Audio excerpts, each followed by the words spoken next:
தூத்துக்குடி மாவட்டத்தின் ஒரு அமைதியான கிராமம். எங்களது வீடு அந்த ஊரின் ஓரத்தில் அழகாக அமைந்திருந்தது.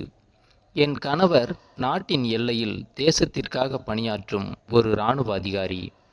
நாட்டின் பாதுகாப்பு பணியில் இருப்பதால் வருடம் ஒருமுறை மட்டுமே விடுமுறைக்கு ஊருக்கு வருவார். அவர் அனுப்பும் பணத்தை கொஞ்சம் கொஞ்சமாக சேமித்து பல வருட கனவாக நாங்கள் கட்டிய சிறிய வீடு அது. அந்த வீட்டின் பெயிண்டிங் வேலைகள் மட்டும் இன்னும் முழுமையடையாமல் பாக்கியிருந்தது. எனக்கு 6 மாத குழந்தை ஒன்று உள்ளது. தினசரி வேலைக்காக 3 பேர் வந்து செல்வது வழக்கம். அன்று ஞாயிற்றுக்கிழமை என்பதால் வேலைக்கு யாரும் வரமாட்டார்கள் என்ற நினைப்பில் இருந்தேன். என் மகனை தூங்க வைத்துவிட்டு குளிப்பதற்காக குளியலறைக்கு சென்றேன். எங்கள் வீட்டின் குளியலறை காம்பவுண்டுக்குள் வெளியில் அமைந்திருப்பதால் மாற்று துணி எடுக்காமல் பாவாடையுடன் சென்றிருந்தேன். யாரும் இந்த நேரத்தில் வரமாட்டார்கள் என்ற தைரியம்தான் காரணம்.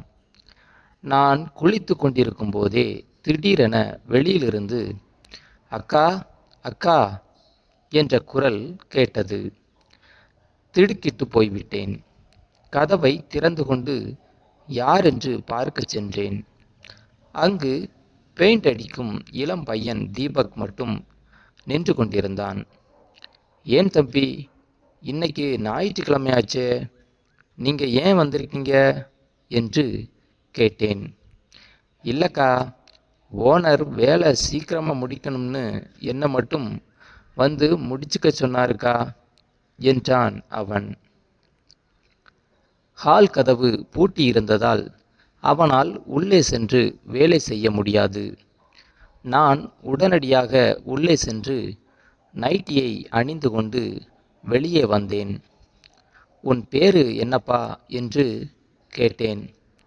என் பேரு தீபக்கா என்றான். ஏன் தம்பி, இந்த வயசில் வேலைக்கு வந்துட்ட, நீ காலேஜ் போகலையா என்று விசாரித்தேன். அவன் குரலில் ஒரு சோகம் கவ்வியது. இல்லைக்கா, எனக்கு அப்பா இல்லை, அம்மாவுக்கும் உடம்பு சரியில்லை, ஆஸ்பத்திரி செலவு பார்க்கணும், நான் தான் வீட்டை பார்த்துக்கணும், அதனால் சின்ன வயசுலேயே வேலைக்கு வந்துட்டேன்க்கா என்றான். அவன் சொன்னதை கேட்டதும் என் மனம் அவனுக்காக மிகவும் வருந்தியது. சிறு வயதில் இவ்வளவு பெரிய பொறுப்பை சுமக்கும் அவனை பார்க்கும்போது எனக்குள் ஒரு தாய்மை உணர்வு எழுந்தது. அவனுக்கு தேவையான பெயிண்டிங் சாமான்களை எடுத்து கொடுத்துவிட்டு என் வீட்டு வேலைகளை பார்க்க சென்றேன். சிறிது நேரத்தில் என் குழந்தையின் அழுகை குரல் கேட்டது. நான் குழந்தையை தூக்கி கொண்டு சமையலறைக்கு வருகிறேன். அப்போது தீபக் வேலை செய்யும் அறையிலிருந்து ஓடி வந்தான். என்னக்கா ஆச்சு, குழந்தை ரொம்ப நேரமாக அழுவுதே என்று கேட்டான். இல்லைப்பா, பசிக்குது போல, நான் உனக்கும் சேர்த்து டீ போட்டுட்டு இவனுக்கு பால் கொடுக்கணும் என்றேன். அக்கா, நீங்கள் டீ போடுங்க, குழந்தைய கொடுங்க, நான் கொஞ்சம் தூக்கி பிடிச்சுக்கிறேன் என்று அவன் குழந்தையை அன்பாக தூக்கி கொண்டான். அந்த தருணம் அவனிடம் இருந்த கனிவு எனக்கு பிடித்திருந்தது. நான் டீயை கொடுத்துவிட்டு குழந்தைக்கு பால் ஊட்டி தூங்க வைத்தேன். சிறிது நேரம் கழித்து பெயிண்ட் அடிக்கும் அறையிலிருந்து தீபக் என்னை மீண்டும் கூப்பிட்டான். அக்கா, இந்த ஸ்டூல் சரியாக நிற்கலை, ஆடுது, மேலே பெயிண்ட் அடிக்கிற வரைக்கும் கொஞ்சம் வந்து பிடிக்க முடியுமா என்றான். சரிப்பா, ஒரு நிமிஷம் இரு, வந்துடுறேன் என்று கூறி சென்று ஸ்டூலை பிடித்து கொடுத்தேன். அப்போது அவனது குடும்ப சூழலையும் ஓனர் இன்னும் சம்பளம் தரவில்லை என்பதையும் தயக்கத்துடன் பகிர்ந்து கொண்டான். அவனது கஷ்டத்தை பார்த்ததும் என் மனம் கரைந்தது. சரிப்பா, நீ போய் கை கழுவிட்டு வா, நம்ம வீட்டில் ஒன்றா உட்காந்து சாப்பிடலாம் என்று அன்போடு அழைத்தேன். அவன் தயங்கினான். ஆனாலும் நான் உன்னை என் தம்பியைப் போல உட்கார வைத்து அவனுக்கு உணவு பரிமாறினேன். அந்த சிறிய ஊரில் அந்த ஞாயிற்றுக்கிழமை எனக்கு ஒரு தம்பியை பெற்று தந்தது போல் இருந்தது. ஆனால் அன்று மாலை நேரம் நெருங்க நெருங்க என் மனதில் வேறொரு எண்ணம் துளிர்விடத் தொடங்கியது. வீட்டில் யாரும் இல்லை. கணவரும் தொலை தூரத்தில் இருக்கிறார். தினமும் இரவில் என்னை வாட்டும் தனிமையும் அடக்க முடியாத உணர்வுகளும் என்னை சுட்டெரித்தன. இவனை வைத்து என் ஏக்கத்தை தீர்த்து கொண்டால் என்ன என்ற ஒரு விபரீதமான எண்ணம் என் மனதில் ஆழமாக பதிந்தது. அது சரியா தவறா என்று யோசிக்கும் முன்பே என் உடலும் மனமும் வேறு ஒரு திசைக்கு என்னை அழைத்து செல்லத் தொடங்கின. என் மனதில் எழுந்த அந்த விபரீதமான எண்ணம் மெல்ல என் கட்பாட்டை மீறி சென்றது. வீட்டில் யாரும் இல்லை. கணவனும் தூரத்தில் இருக்கிறான். அந்த தனிமையும் உடல் பசியும் என்னை தீயாக சுட்டெரித்தது. தீபக் தன் வேலையை முடித்துவிட்டு செல்ல முற்பட்ட போது நான் அவனை வேண்டுமென்றே வேறு சில வேலைகளுக்காக பெட்ரூம் பக்கம் அழைத்து சென்றேன். என் வளைவுகளில் மயங்கி நின்ற அந்த சூழலில் அவனுக்கும் எனக்கும் இடையே நடந்த நெருக்கம் எல்லைகளை மீறியது. கணவன் இல்லாத அந்த தனிமையில் என் உடலின் தேவையை தீர்த்து கொள்ள நான் தேடிய ஆறுதல் ஒரு விபரீதமான பாதையில் சென்றது. அவன் சின்ன பையன் என்ற எண்ணம் மறைந்து என் பசியை தீர்க்கும் ஒரு கருவியாக அவன் மாறினான். இருவரும் அந்த நிகழ்வில் திளைத்தோம். நாட்கள் அதிகம் ஆனதால் இறுக்கமா இருக்கு என்றான். நான் உடனே எண்ணெயை தேய்க்க சொல்ல அதே மாதிரி பயன்படுத்தினான். எல்லாமே முடிந்து தீபக் தன் உடைகளை மாட்டிக்கொண்டு அங்கிருந்து கிளம்பினான். என்னுள் இருந்த உணர்வு அடங்கி திடீரென்று ஒரு பயம் என்னை ஆட்கொண்டது. நாம் செய்து கொண்டது மிகப்பெரிய தவறு. ஒரு சின்ன பையனிடம் மயங்கி என் வாழ்க்கையை நானே கெடுத்து கொண்டேனே என்று என் மனசாட்சி என்னை சுட்டெரித்தது. இனிமேல் அவன் யாரிடமாவது இதை சொல்லிவிட்டால் என் மானம் என்னவாகும் என்ற நடுக்கம் தொற்றிக்கொண்டது.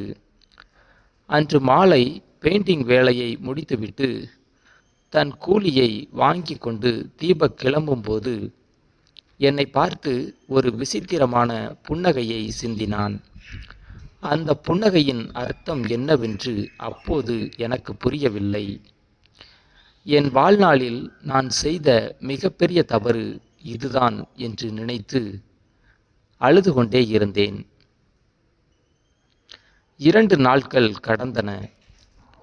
என் கணவர் இராணுவத்திலிருந்து திடீரென்று விடுப்பு முடிந்து ஊருக்கு திரும்புவதாக தொலைபேசியில் தெரிவித்தார். எனக்குள் இருந்த பயம் பல மடங்காக அதிகரித்தது. என் கணவர் ஊருக்கு வந்துவிட்டால் நான் செய்த இந்த தப்பகம் எப்படியாவது அவருக்கு தெரிந்து விடுமோ என்று நடுநடுங்கி போனேன். அன்று மாலை என் கணவர் வீட்டிற்கு வந்து சேர்ந்தார்.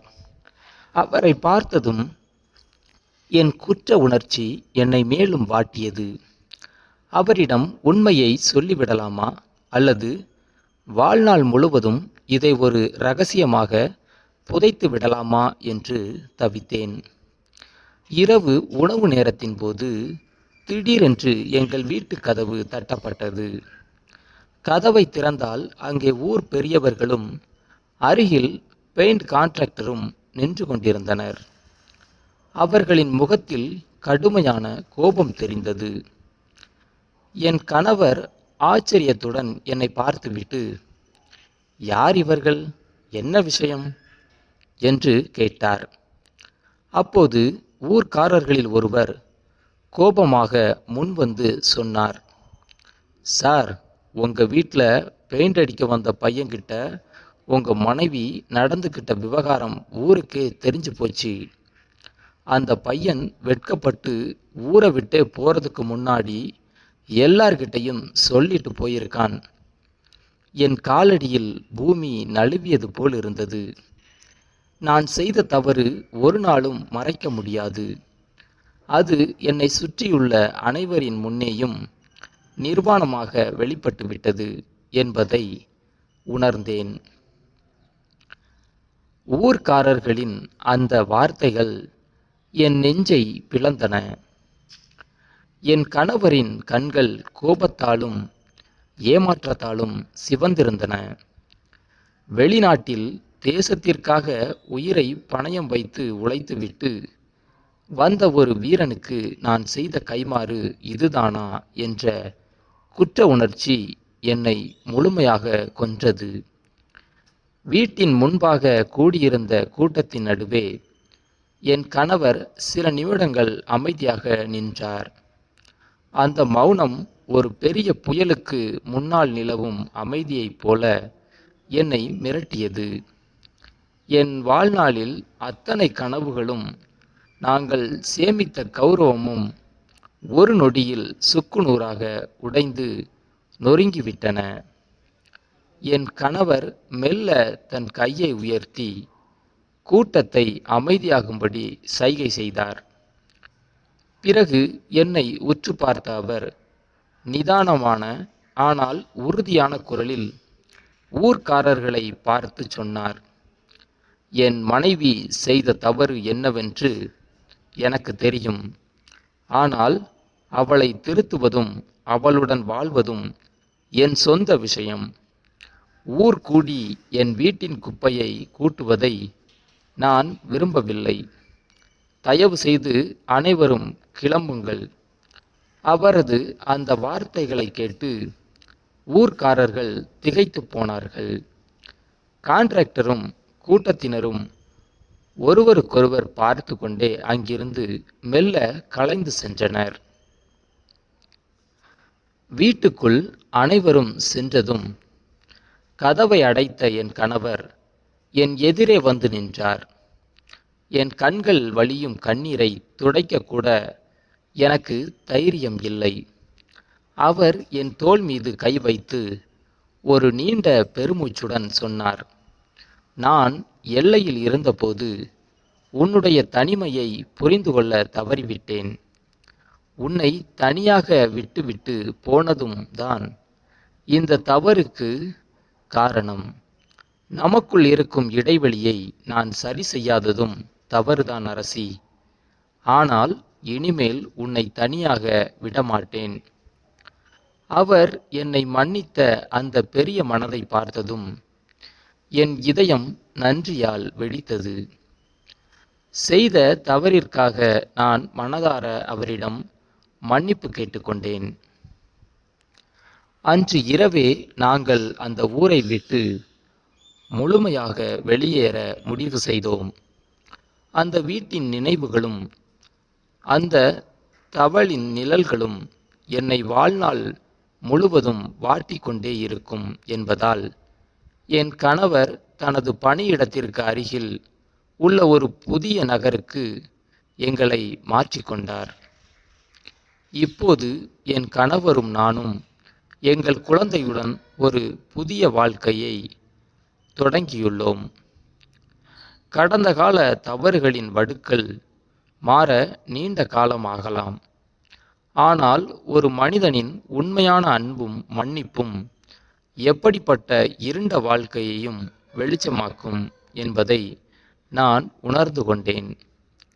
என் நிழல் தேடிய பயணம் ஒரு பயங்கரமான புயலில் முடிந்தாலும் இன்று அந்த புயல் ஓய்ந்து எங்கள் வாழ்க்கையில் ஒரு புதிய விடியல் மலர்ந்துள்ளது. இந்த ஸ்டோரி உங்களுக்கு பிடிச்சிருந்தா லைக் பண்ணுங்கள், கமெண்ட் பண்ணுங்கள். நம்ம சேனலை இதுவரைக்கும் சப்ஸ்கிரைப் பண்ணாமல் இருக்கிறவங்க மறக்காமல் சேனலை சப்ஸ்கிரைப் பண்ணுங்கள்.